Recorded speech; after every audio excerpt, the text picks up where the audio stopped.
Saya Mahadi Aditya Kertagandhi, nomor absen 21, kelas 12 MIPA 5 akan menjelaskan analisis teks editorial yang berjudul Beda Capres Bukan Musuh dari segi ciri-ciri teksnya. Berdasarkan ciri-ciri teks editorial, kita harus tahu apa aja ciri-ciri teks editorial. Yang pertama itu ada aktual dan faktual, yang kedua sistematis dan logis, yang ketiga adalah argumentatif. Nah, dari segi aktual dan faktual, yang pertama aktual. Kalau kita lihat di sana, kan kita sebentar lagi memasuki masa periode pesta demokrasi. Nah, yang diangkat di sana temanya adalah mengenai kondisi politik kita menjelang masa pesta demokrasi 2024. Jadi tersebut memenuhi uh, ciri-ciri aktual dari teks editorial. Yang kedua, kemudian faktual, di mana teks tersebut juga mengungkapkan banyak fakta secara gamblang mengenai kondisi politik pada saat sekarang menjelang pesta demokrasi tahun 2024 yang banyak juga diberitakan oleh televisi-televisi lainnya yang ternyata sesuai dengan fakta yang ada. Kemudian yang kedua sistematis dan logis. Sistematis artinya yang pertama tuh dia mengungkapkan opininya dulu, baru dia menjelaskan opini itu berdasarkan argumen-argumen yang dimiliki dan juga fakta-fakta yang dia miliki. Di sana contohnya di paragraf awal dia menyebutkan bahwa perbedaan dan keberagaman itu bisa menyebabkan yang masalah pemecah belah dan pematik permusuhan sesama anak bangsa. Kemudian dijelaskan alasannya secara gamblang di paragraf berikutnya. Dengan argumen-argumen pendukung di mana dia bilang bahwa perbedaan pandangan politik juga dapat mengakibatkan perpecahan, di mana itu mendukung dari opininya di awal. Kemudian logis, di mana ya benar memang perbedaan politik itu bisa menyebabkan perbedaan pandangan dan pemecah belah, dan itu adalah secara umum dapat diketahui oleh masyarakat dan masuk akal. Kemudian argumentatif di sini maksudnya itu adalah di mana dia bisa menjelaskan secara rinci maksud dari opininya yang dia tuliskan sebelumnya dengan pendapat-pendapat dan fakta-fakta yang mendukung. Contohnya dia mengatakan bahwa perbedaan tak jarang menjadi biang masalah, pemecah belah, bahkan pematik permusuhan sama anak bangsa. Hal itu bukan tanpa alasan. Kemudian dia jelaskan argumen-argumen pendukung di paragraf setelahnya, di mana poin-poin yang saya tangkap di sana yang saya tebalkan yaitu tak semua ideal itu bisa dilakukan, di mana tidak semua perbedaan itu dapat dihargai maksudnya. Kemudian sudah bertahun-tahun kita terbelah, di mana perbedaan itu membuat bangsa Indonesia itu sudah lama terbelah. Itu mendukung pernyataannya di awal, yaitu bahwa perbedaan ini tak jarang jadi pemecah belah kita. Kemudian sekat-sekat tebal itu hampir di semua sisi kehidupan, terlebih di dunia politik, dunia yang faktanya cenderung mencerai-beraikan. Di sini mendukung gagasan utamanya bahwa politik ini juga merupakan perbedaan yang dapat memecah belah kita. Kemudian perbedaan pilihan soal bakal calon presiden misalnya tak dianggap sebagai kewajaran. Nah, di sini redaktur mencoba menjelaskan mengapa perbedaan itu cenderung memecah belah bangsa Indonesia. Ia menyampaikan bahwa segmentasi politik, ketidakterimaan masyarakat terhadap pandangan politik yang berbeda, serta sikap rakyat terhadap perbedaanlah yang menimbulkan perpecahan. Di sini saya dapat simpulkan di teks tersebut terdapat argumentasi, terdapat penjelasan yang sistematis dan logis, dan sifatnya itu aktual dan faktual, sehingga teks berjudul Beda Capres Bukan Musuh ini termasuk ke dalam teks editorial.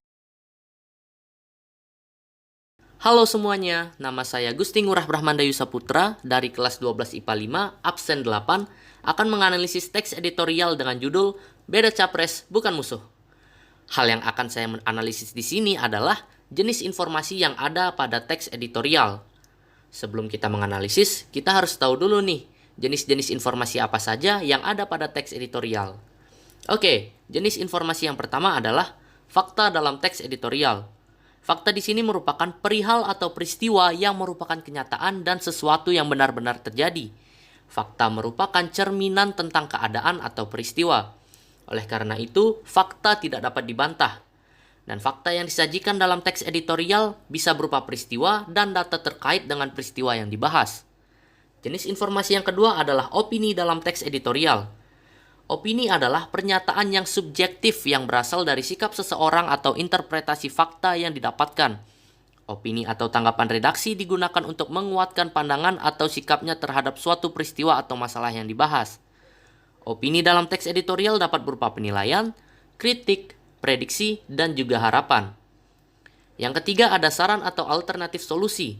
Alternatif solusi di sini merupakan pernyataan berisi solusi atau pemecahan masalah yang ditawarkan oleh redaksi terhadap permasalahan yang dibahas dalam teks. Dan yang terakhir ada simpulan. Simpulan teks editorial merupakan rangkuman terhadap ide-ide yang terdapat dalam teks editorial. Simpulan teks editorial ini bisa memuat isu faktual, fakta, pendapat, argumen, dan juga saran redaksi. Nah, kita sudah tahu nih tentang jenis-jenis informasinya. Sekarang saatnya kita menganalisis apakah teks editorial dengan judul "Beda Capres Bukan Musuh" ini memiliki semua jenis informasi yang ada. So, mari kita analisis mulai dari fakta. Di sini saya menemukan satu kutipan di mana kutipan tersebut berbunyi, pada peringatan Hari Santri di Prambanan, Daerah Istimewa Yogyakarta, 2 hari lalu, Wakil Presiden mengingatkan perbedaan politik menjelang atau pada pemilu 2024 nanti tak boleh membuat kita bermusuhan. Mengapa kutipan tersebut disebut sebagai fakta? Karena kutipan tersebut memuat data yang jelas, mulai dari waktu dan tempat saat Wakil Presiden memberikan wacananya. Beliau memberikannya pada saat Hari Santri bertempat di Prambanan di Daerah Istimewa Yogyakarta. Lalu yang kedua, kita akan menganalisis opini yang ada dalam teks editorial tersebut. Di sini saya menemukan beberapa kutipan yang bersifat opini, di mana kutipan pertama berbunyi, biarkan perbedaan menjadi warna yang indah dalam kompetisi. Kutipan kedua berbunyi, menghilangkannya sama saja mengingkari hukum alam. Kutipan ketiga, pesta demokrasi yang seharusnya menggembirakan dalam beberapa episode terakhir justru memantik permusuhan. Kutipan keempat, rivalitas tak lagi didasarkan pada sportivitas, tetapi lebih dilandaskan pada nafsu untuk menegasikan. Kutipan yang kelima, sekat-sekat tebal itu ada di hampir semua sisi kehidupan, terlebih lagi di dunia politik, dunia yang faktanya cenderung mencerai-beraikan. Dan kutipan yang terakhir berbunyi, sudah cukup lama kita hidup dalam perbedaan yang salah arah. Nah, kutipan-kutipan tersebut disebut sebagai opini karena hanya berdasarkan satu sudut pandang saja, yaitu dari sang redaktur. Tidak ada data yang jelas untuk menguatkan hal-hal yang disampaikan oleh redaktur. Dan karena itulah kutipan-kutipan tersebut disebut sebagai opini atau pendapat.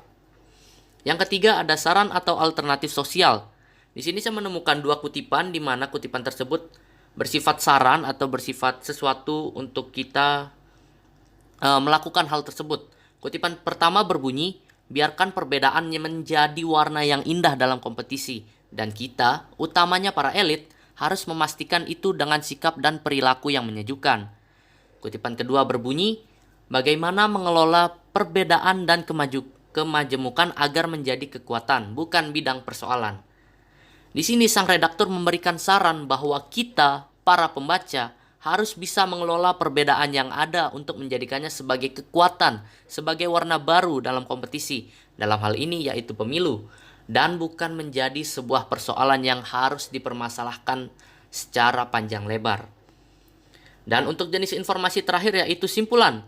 Simpulan yang saya dapatkan atau simpulan yang dapat saya petik dari teks editorial ini adalah perbedaan yang ada sudah biasa menjadi biang masalah di Indonesia dan itu tidak bisa dihilangkan begitu saja.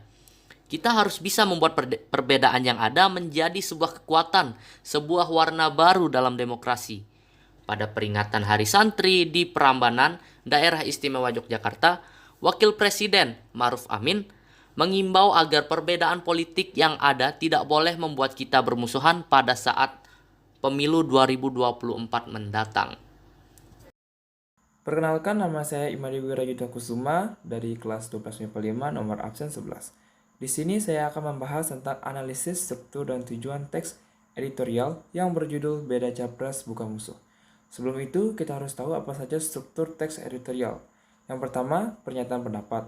Bagian ini biasanya merupakan masalah berupa pernyataan yang akan diperkuat dengan argumen. Yang kedua, argumen, yaitu alasan atau bukti untuk memperkuat pernyataan pendapat dapat berupa fakta, data hasil penelitian, pernyataan para ahli, dan yang lainnya. Yang ketiga, penegasan ulang, yaitu penguatan kembali atau opini penulis terhadap permasalahan yang akan dibahas. Selanjutnya, kita akan membahas struktur teks yang akan kita analisis.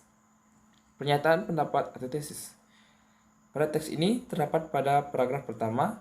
Di sini penulis memperkenalkan kita mengenai permasalahan yang akan dibahas, yaitu perbedaan dapat menghasilkan persatuan dan perpecahan.